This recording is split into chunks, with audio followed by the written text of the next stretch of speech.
So yan, may duman nga nakalabatis. Maglutos naman siya sila. Kaya tayo, hindi naman tayo ka first time. Kaya mga buro ko to, bibitawa ko na sila, no? Ano na natin sila. Tawakan na natin.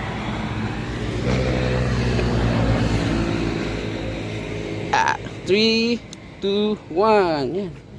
Tipad. Pawalag-lag yung ano natin, training box. Tipad. Lumakad lang si ano. Yan, tipad. Na, lipad.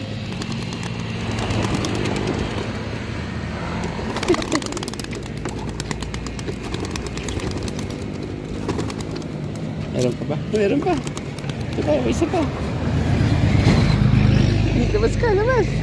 Labas ka. Doon. Iwan ka na, iwan. Doon. Iwan ka na.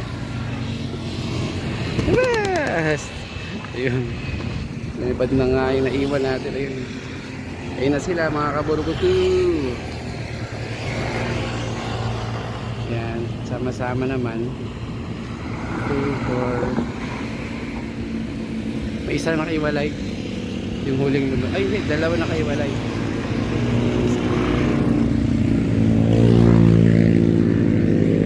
Sira buntot. Pero magkakasama halos sila. Mikot pa sila mga kaburgutu. Sabay-sabay na kasi sila magrondahan dun sa area, kaya yan din, sabay-sabay sila dito.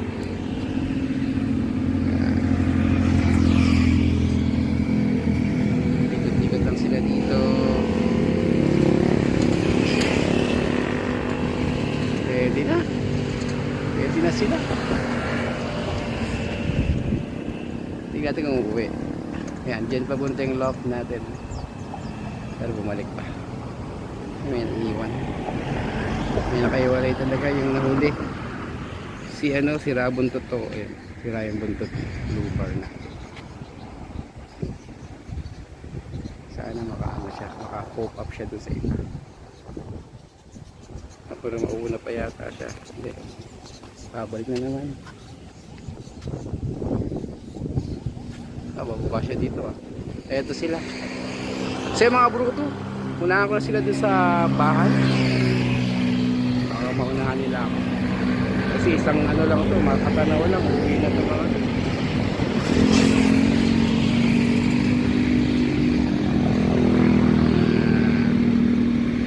So yan, puntahan ko na sila dun sa loft. Abangan ko na sila.